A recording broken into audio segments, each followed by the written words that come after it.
back, folks, on the Go Blue Wolverine Radio Hour on Sports Talk 1050 WTKA, online at WTKA.com. You want to actually see Jamie Morris fired up? You can see the video of the Go Blue Wolverine Radio Hour on GoBlueWolverine.com. I'll be posted a little bit later on today. But talking about the 17-13 loss to Nebraska, and again, more troublesome this one than Michigan State because it was at home. And because it was against a defense that had been porous all season long, and Michigan could not muster anything on the ground in this game, and that's kind of where I want to get to now is the running game. Certainly, a lot of it falls on the blocking. Make no mistake, they don't get a whole lot of room, and you could see that maybe the running back gets as shell shocked as the quarterback when it comes to supposed to hitting it up in there. You start to get tiptoeing a little bit every now and then when you get drilled as soon as you get the ball handed off to you. I mean, but that's not the biggest issue. The running backs running the football has not been the biggest issue with the running game this year. It's been the blocking. The biggest issue with the running backs this year has been their inability to be anything stout in pass pro. Right. Now, when you talk about Fitz, senior knows all of the responsibilities when it comes to blitz pickup. Sure. But yesterday might have been his toughest game. Might have been it seemed like it might have been even tougher than Michigan State because man, it was. See, the thing about it is, yes, because he should have learned. He should have taken what he learned from the Michigan State game and processed it and brought it over to the Nebraska game. So I get your point on that. But as a senior leader, he's got to show the example. He's got to step up in that pocket. He's got to bring it. I mean, you can't wait for a linebacker to come through the offensive line. You got to meet him. There's a meeting point, and you go and meet him. And here's my question to you, Jamie. Here's my question to you, because it is the case that when you talk about Derek, it's not like Derek has been a world beater in pass pro either, right? I mean, young freshman. Expected, though. That's expected. My question to you is, can you simplify the responsibilities of the running back in pass protection enough that to where it's not a complete liability, or at least they wouldn't perceive it to be a complete liability to have him in there? And if you can't, and I want you that's the first part of the question. Sure. If you can't simplify it enough to get your young running backs in to the point where they won't get your quarterback killed, what difference does it make at this point to throw them in there, because you aren't getting plus performance from your starter at that spot in pass pro anyway? I mean, your quarterback is still getting killed in those situations. So can you look at it this way and say, hey, well, at least if your young guy is the one out there making those mistakes, maybe there's a better chance for him learning from them because he's the young guy as opposed to the senior. In other words, do you just have to play more backs, period? Yeah. Period. You got to find – I mean, at Michigan, the best player plays. Okay, that was the credo. The best player is going to play. Okay, when all else fails, we're going to find the hot back. We're going to find which back is going to be hot. That being said, his overall game. If you're doing your pass pro and you're getting it done, hey, you're showing effort. You got to show effort to get in there. And the key is we're staying. And I love Fitz Toussaint. Great player, came back from a horrific accident to his leg, everything. But it's like you said, you gotta take. It's time to let other backs play. It's time to let other players play. Find out what you got. Can you simplify? Can you just say gap down, backs pick up everybody from the outside? Can you simplify it? Sure you do. But the problem is where's the tight end? You've got to have a tight end on that backside or on the front side. You've got to be able to have men who cover men, and backs will pick up the backside. And you got to be able to move the pocket. You can't have Devin just sitting back there like a statue. He can't sit back there anymore. The pocket has got to move. He's got to be able to. I know that, but they're still coming from the backside. Mm-hmm. Who's got to clean that up? Mm-hmm. Now you got to clean that up. You can't let that guy come scot-free anymore. I've seen it. 2 weeks in a row, and no one has cleaned up the backside. So assign that to the back. Or you got to have a hot read and the back gets out. Mm-hmm. So one of the you've got to you can't have both. You know what I'm saying? You can't have both. You've got to be able, and for backs, you've got to be able to just pick up the garbage. If something seeps through, you got to pick up the garbage. It's like you said. Cancel his responsibility. You pick up the garbage. Anything that gets through, you chip. You do whatever it takes to keep the man off of the quarterback. Give the quarterback some more time. 734-998-1050. Tweet us at Michigan Insider. Email us at studio@wtk.com. We will get some calls in today. So let's start off first with JJ in Lincoln Park. JJ, what's up? I'm as disappointed as any Michigan fan and stuff like that. I'm usually trying to keep the positive, but after what I saw yesterday, Jamie, I think you hit on it. You know what? I was always blaming the woeful play of our interior line, especially our center. I thought he was maybe making bad blocking calls. But with the way you explained it with the zone blocking, how we're always getting zone blitzed, I think you might have hit it on the head. I want to congratulate you and thank you for pointing that out to me. You know what I see from this team, though, Jamie? Think back to when you played. There was no better staff in the entire country than Michigan at making adjustments, not only in-game but at halftime. And I don't see that this current brain trust is making the adjustments that I think that I'm used to and accustomed to seeing at the Michigan team. I will say something about Michigan's offense. I missed the fullback in there. I think we should have more in there, but that's just me. And I did see something in Derek Green yesterday. When he got hit, he fell forward for an extra couple of yards. I don't see Fitz doing that. That's a key point. Brady Hoke said that we would be tougher. And, I really don't see that. But then I'm not there every day.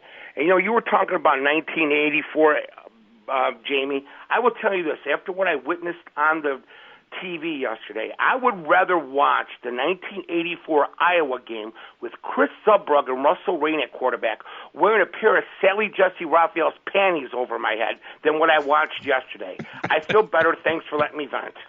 Yeah, that was certainly an interesting mental picture, JJ. Wow. I often don't agree with JJ, but this time, JJ, I'm right there. Well, he brings up a point with Derek, and you did get the fall forward yards after contact. Well, the young man's hungry. He's ready to play. I mean, it's time. It is time to let your young players loose. It's them little colts in the corral. It's time to let them go. Let's see what they can do. I mean, let me say this. No, the blocking's not there. But like we said, it's a back's job to find a hole. It's a back's job to get yards. And positive yards. And hey, there are many days my freshman year I wasn't falling forward, and I was told about it. Those years changed each and every year for me. I'm gonna end up with positive yards. It's gonna happen. You're at fork in the road. This is fork in the road time where you make a very key decision philosophically about this season. Not overall, and it's important to draw that distinction because it very well could be the case that what they do the next 3 games right. deviates from the convention that they want to have down the line, and it would say nothing about the future. It would only be about the present. It's about this team. And so that's the key question. That's if the key score question. 13 next week at Northwestern, they lose. Can you? You made the point earlier this show, Jamie, and it's a good one. You said, hey, they've been making changes every week. But exactly. what we're talking about, as I said before, are drastic changes. Can you make a drastic change in the moment philosophically? I don't know. I really don't know how drastic it is to say you're going more spread. But can you make a drastic philosophical change in the moment that will lead to having more success in the here and now, but not necessarily have anything to do with what you're going to do down the line? Sure. It's in their DNA. They've run this. They were a spread team. Half that team, the senior leadership and some juniors, redshirt juniors, know that offense, the spread offense. So can they move to the spread and philosophically move to the spread and make more plays? Sure they can. It's in their DNA. They're moving away from the idea is to move back to downhill football. Okay. Our biggins gonna block your biggins, and we're gonna run right here. But they can't execute right that now. right now. That's not happening. But you got the right offensive line. They just, like you said, they're youth. They need to mature. Their bodies need to mature more. They need to. I'm gonna tell you what. They need to get the ugly streak in them. They need to get meaner. And you need to play Michigan football, the old Michigan football, downhill coming at you every play.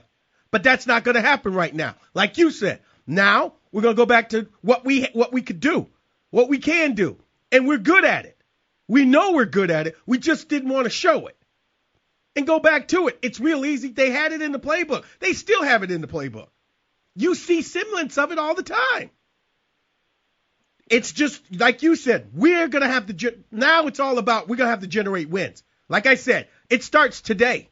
It's today they start. They need to make a season change right now and say, hey, this is what we're going to do. We're going to change this. We're going to do this. We know this is going to work this year. Next year, we'll work on next year at the end of the season. This year, this is how we're going to win for this senior team. Yes, a lot of the goals are gone. But you still can have a great season for the senior class. That's what it's about.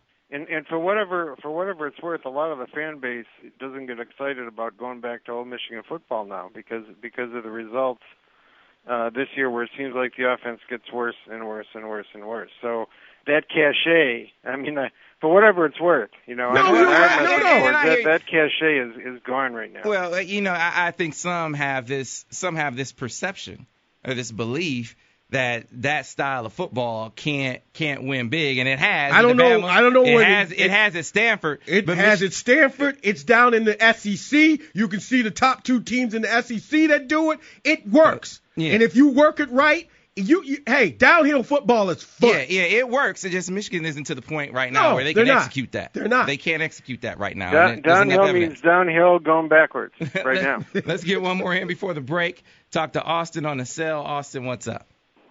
Hey, guys. I love the analysis that helps me as a Michigan fan, and I'm with JJ. I'm kind of downtrodden looking at the offense. But two things you guys brought up, offensive philosophy and making changes. And what I'm really worried about, that's number one, I think it needs to happen. Number two, can the offensive coordinator be able to do it? I'm going to call this into question. I'm not asking for them to change it right now.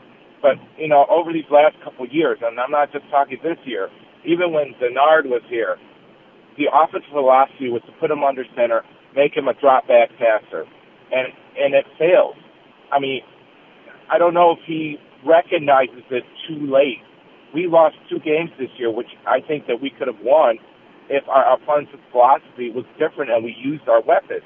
And as it turns out, our weapons are wide receivers and Devin scanning the field, throwing it, and getting the option to run.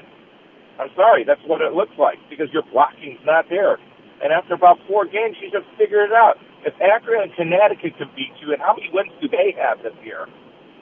And then you get annihilated by Michigan State. This should have happened last week, not this week. And that's what I'm worried about. The offensive philosophy changes too late. Yeah, I think what you got to get away from at this point are instances where you're asking Devin to frequently scan the football field. That's what he doesn't have time to do. No. That's what I'm talking about, getting away from. You got to get away from that. And so if you spread the field, again, the thing about the spread is you talk about spread quarterbacks and transition to the NFL. One of the toughest parts is, you go from scanning part of the field in college to scanning the whole field in the pros. So you're cutting down the progressions, your read progressions. Mm-hmm. You're getting the ball out of his hands quicker. You're getting guys out of the box.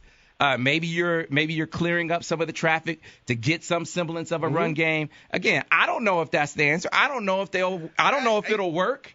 I don't know, but it's an alternative. It's a drastic alternative. But at this point, aren't you talking about drastic alternatives? Aren't you trying to? Yeah, because they just scored 13 at home against a weak defensive team. So So you've got to make changes, whether it's for this year, which it should be.